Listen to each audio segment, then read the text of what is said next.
నేను మీ doctor చిన్నమై లంజిరెడ్డిని. Graduates సమస్యల పరిష్కారానికి మీ గొంతుకనే వస్తున్నాను.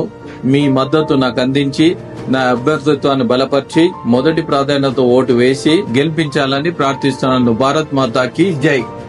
సో మరి పొంగులేటి శ్రీనివాసరెడ్డి ఇంకా కూడా ఆయన గ్రూప్లోనే ఉన్నాడు, కేసీఆర్ గ్రూప్లోనే ఉన్నాడు అనేది ఒక వాదన పడతా ఉంది.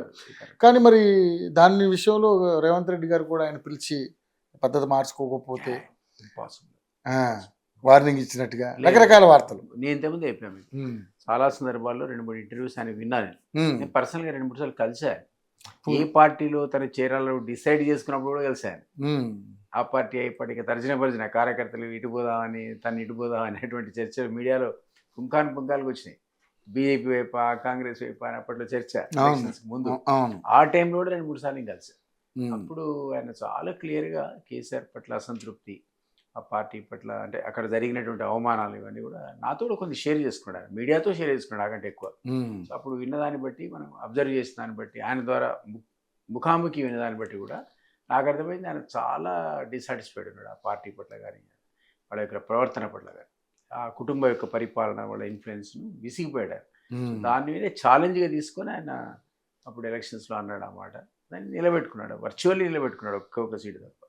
సో అంత కష్టపడి సాధించుకొచ్చి ఒక అంటే స్టేచర్ ఉన్నటువంటి పొంగులేటి శ్రీనివాసరెడ్డి లాంటి వాడు ఇప్పటికిప్పుడు కేసీఆర్ చెప్తే వినే పరిస్థితి ఉంటుందని నేను అనుకో.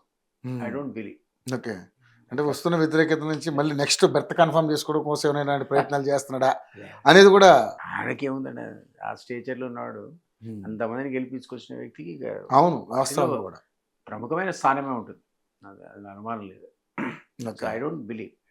ఇప్పుడు ఉన్నటువంటి ఈ కార్యక్రమాల్లో ఆయనకున్న రోల్ కానీ ఆయన మీద ఇది కానీ జరుగుతుందని అనుకో. ఓకే, సో ఆయన నోట్ ఏమంటే ఒక 2 నెలల్లో ఎలక్షన్స్ ఉండబోతున్నాయి అన్నమాట. 2 monthsలో లోకల్ బాడీ ఎలక్షన్స్ మనం పోతున్నాం అంటే క్రెడిబుల్గా ఆయనకి ఇన్ఫర్మేషన్ ఉంటేనే సీఎంతో మాట్లాడితేనే చెప్పగలుగుతాడు. ఎందుకంటే బీసీ కులగణన రిపోర్ట్ నిన్ననే మనం చూసాం ఇచ్చారు. ఇచ్చిన సందర్భంలో ఎందుకంటే బీసీ కులగణన ఈ ఎలక్షన్స్ కంటే ముందే కంప్లీట్ చేయాలన్నది ఒక టార్గెట్ పెట్టుకుంది కాంగ్రెస్. దానికి అనుగుణంగా నిన్న కమిటీ రిపోర్ట్ సబ్మిట్ చేశారు కాబట్టి ఇంకేమైనా కాస్త అటు ఇటు 97% వరకు ఏంటంటే పూర్తి 100% కాకుండా అవకాశం ఉండదు కదా అనేది. అది కరెక్టే. అక్కడ పేపర్లో కూడా వచ్చింది 99 విపక్షాలు కూడా ఉన్నాయి. 97% ఎట్లా ఇస్తారు, మిగిలిన 3% ఏంటి, అది కూడా కంప్లీట్ కానప్పుడు ఇది అశాస్త్రీయం, అన్సైంటిఫిక్ అనేటువంటి అపోజిషన్ లీడర్స్ వినపడే. కానీ మీ జ్ఞాపకం ఉంటే రుణమాఫీ కూడా ఇదే పద్ధతిలో గొడవ చేశారు. ఎలిజిబిలిటీ ఉన్నవాడు పక్కకు పోయాడు, వాళ్ళకి రాలేదు, అది అంటే కొన్ని కండిషన్స్ పెట్టారు, ఒక కుటుంబానికి ఓటారు. సో తద్వారా కొంతమంది తగ్గి ఉండొచ్చు. అప్పుడు ఏం చేస్తుంది గవర్నమెంట్ చాలా క్లారిటీ ఇచ్చింది, అర్హులైన ప్రతి ఒక్కరికి కూడా చివరి రైతు కూడా ఇస్తాం. అప్పుడు ప్రొవిజన్ క్రియేట్ చేశారు. ఏమంటే మా ఆఫీసర్ బ్యాంకులో నోడల్ ఆఫీసర్ని మీరు పోయి సంప్రదించవచ్చు, మీ అప్లికేషన్ మళ్ళీ పెట్టుకోవచ్చు, లేదా వాళ్ళే ఇంటింటికి వచ్చి సర్వే కూడా చేస్తారన్న. ఆ సర్వే చేశారు. 1.5 months సర్వే చేస్తే 4,25,000 మంది రైతులు ఎలిజిబిలిటీ ఉండి కూడా రకరకాల సాంకేతిక కారణాల వల్ల ఆ లిస్టులో రాలేదని తెలిస్తే దానికి కూడా 4,500 కోట్ల రూపాయలు క్యాబినెట్ రిలీజ్ చేసింది. అది కంప్లీట్ చేసింది. అంటే ఏమంటారంటే ఒక లెటర్, అది క్లోజ్డ్ చాప్టర్ కాదు. బీసీ కులగణన కూడా క్లోజ్ చాప్టర్ కాదు, దానికి కూడా వెంటిలేటర్ ఉంటుంది. వెంటిలేటర్ అంటే మీరు మిస్ అయ్యారనుకోండి, పలానా అధికారి దగ్గర పోయి మీ పేరు మీరు నమోదు చేసుకోవచ్చు, లేదు మీ పేరు తప్పు నమోదైంది అనుకోండి దాన్ని కరెక్ట్ చేసుకోవచ్చు అనే ప్రొవిజన్ ఖచ్చితంగా ప్రతి సర్వేలో ఉండాల్సిందే, లేకపోతే ఇన్కంప్లీట్. అది 3% లేకపోయినా రాబోయే రోజుల్లో వాళ్ళ టైం డెడ్ లైన్ పెట్టి రేపు క్యాబినెట్ ముందు వస్తుంది, ఆ టైంలో మనకు బయటకు వస్తాయి దాంట్లో ఉన్న గైడ్ లైన్స్ ఏంటో. ఎవరైనా మిస్ అయినా ఎలిజిబిలిటీ ఉన్న వాళ్ళు రాకపోయినా మీరు ఫలానా దగ్గరికి పోయి రిజిస్టర్ చేసుకోండి, ఆన్లైన్లో అప్లికేషన్ పెట్టుకునే దానికి వచ్చి మీరు దాన్ని 100% తీసుకొచ్చే ప్రయత్నం చేస్తారు.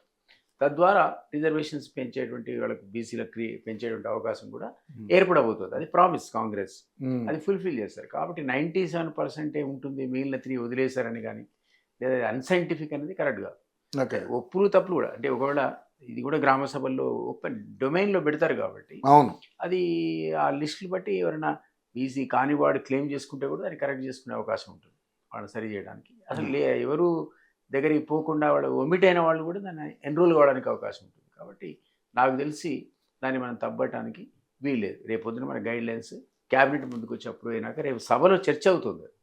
శాసనసభలో చర్చకు వచ్చే సందర్భంలో ఎవరి కాన్స్టిట్యున్సీ గురించి వాళ్ళకి అందరికీ తెలుసు కదా, వాళ్ళు ఖచ్చితంగా ఎమ్మెల్యేలు పాయింట్అవుట్ చేస్తారు, ఇక్కడ ఇట్లా జరిగింది, ఇక్కడ ఈ గ్రామంలో ఇంతే జరిగింది, లెట్ దెమ్ పాయింట్అవుట్. అది కరెక్ట్ చేయడానికి ప్రభుత్వం ఇప్పుడు కూడా సిద్ధంగా ఉంటుందని నాకు